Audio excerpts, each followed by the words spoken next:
everyone. My name is Kate Dore. I am a Compass practitioner and a facilitator, and also a science teacher at UNIS Hanoi. I'm on the grade 6 team with Brycen, and we've been doing some work with a modified compass sort to start preparing our kids to go on their big Week Without Walls, which is a trip to Cuc Phuong National Park. This is a trip that is tied to their service work for the year, as well as a few of their subjects. Brycen, right. So I teach design here at UNIS. We're in an IB school, and we're both in the middle years program. And so we were just kind of talking about how this sort helps the students understand systems and kind of introduces it, but that the training that I've gone through, it's really helped to do the parachuting cats over Borneo video to kind of help them understand that a little bit more earlier.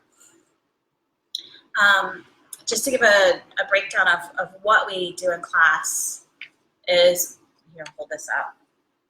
This looks a lot like the compass sort that we do in the level 1 training, which just has a few examples from each of the compass points. But we've made this specific to the partners who are working in Cuc Phuong, the EPRC, which is a primate rehab center, a pangolin center, turtle center, and a small carnivore rehab center as well. So these are all places where students will be engaging throughout the week. And we've just taken a few of the actions that those groups take, or that the eco resorts take. And the kids, as they're watching just a few quick videos, that we do on the trip are things like going and seeing the botanical gardens, doing night tours with the animals and feeding the lorises. And we do photography tours, and there's just tons of stuff that we can relate to the compass and seeing which systems that it actually affects and impacts. So for me, I think it's really helpful for the kids to already have these kind of pre-done, and it's just a sort, as opposed to them having to remember from the video and identify little items that maybe, they haven't been on the tour or the trip yet. So it's easier for us to give them the video, front load that, and then front load these activities and say, what do you think these have to do with these systems, and how are they going to be impactful? Yeah, I think some of the things that we've noticed and that our students have noticed is that with this being a sort instead of a brain dump or a brainstorm or a question storm, it reduces the vocabulary load. Mm-hmm. So they don't have to be thinking of all of these things, and the kids that are EAL don't have to start thinking of how they're going to communicate their thoughts. And it pushes them to deeper examples, to deeper connections, and to kind of that next level. Mm-hmm. And the other thing that we really notice with this is, because they're not just trying to think of something and then stop, they start looking more at connections and why things are connected, some deeper relationships. They start immediately looking at impact points, and start playing around with drawing out causal connections and causal loops. So these are all those habits of mind that we really, really want to get our students practicing a lot. And this first activity really gets them into it right away. And you kind of were saying that last year, Kate was playing around with doing the triangle game? Yeah. Where it's kind of the pull structures, and by the end of the year, the kids were actually doing their own little games with different systems because they could see systems everywhere. And I thought that's a great opportunity for me to do that in design, with different aspects of my subject that I haven't necessarily explored with systems yet. But if we can make it more cross-cultural and cross-disciplinary, then that might be something that kind of impacts the whole sixth grade. Some of our deltas from last year that we're trying to implement this year is that we were seeing kids using systems really confidently and consistently later in the year as we were practicing this more and more. And so we identified a few key experiences that we wanted to push forward into the year to promote those habits of the mind. Because the kids would say that, once you see systems, you can't unsee systems. I see everything is connected.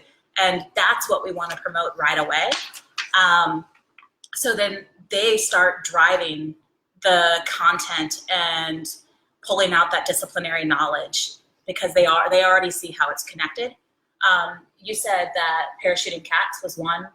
Yeah, when Kate was kind of teaching our grade 6 team about the systems and kind of the Compass Edge model, parachuting cats was the video that I really identified with and thought this is a great way to kind of easily explain it to the kids and then go back to and relate back to consistently throughout the year to kind of help them understand that, this is also an example of a system that might negatively or positively impact another element of the system.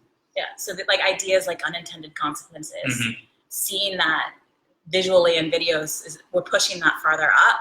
So then when they go and experience Cuc Phuong for a week, they already have that in their mind. Yeah.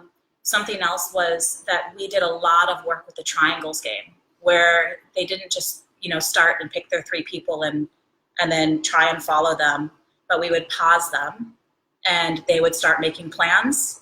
And then, so one person would say, what if someone runs that way? You can't say, runs that way. And so then one person would run in a direction and they would see how it played out. That started really getting them thinking in kind of that overview perspective. And each time we would play, they would have a new idea or a new strategy.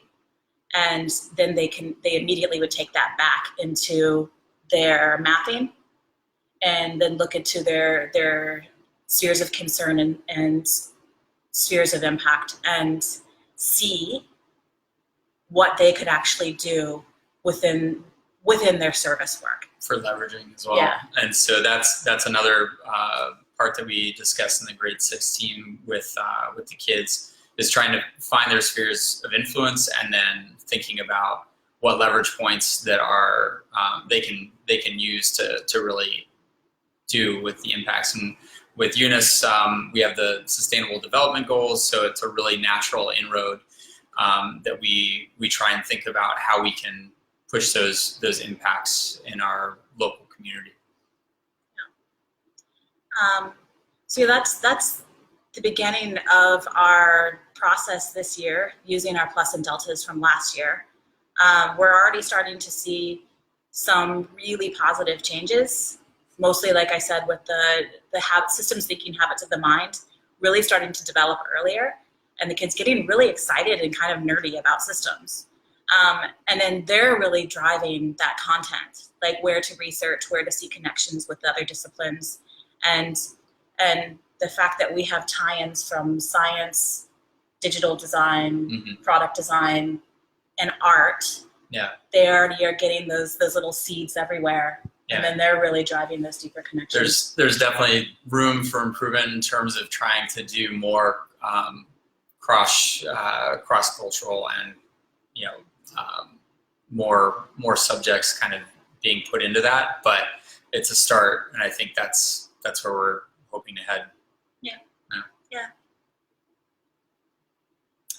I'm looking to see if there's any questions. Does anyone have any questions? I'm looking at comments here. Just got a few hellos. Just a few hellos. Okay. We can keep everybody updated with what's going on with our development as far as trying to really get some deep connections between service work and disciplinary work. I guess one thing that we didn't talk about is one of the big challenges we're working with this year is that our service program the scheduling has changed. Mm. So there's a lot. We have to be more intentional with our scheduling because actual service time is only 20 minutes every 2 weeks.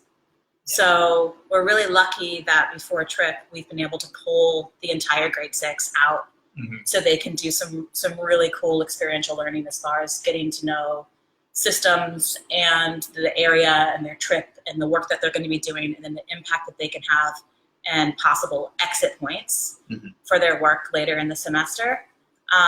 But we do know that that's not going to be constant throughout the whole year. Right, and that's something that in design, at least, we're trying to implement service learning into the scope and sequence so that at least one unit out of every year has to do with service learning and has a real big impact on the SDGs. So I think that's, if we can do that with even more subjects, then, service learning will not just be limited to that 20 minutes. It's kind of embedded in the curriculum.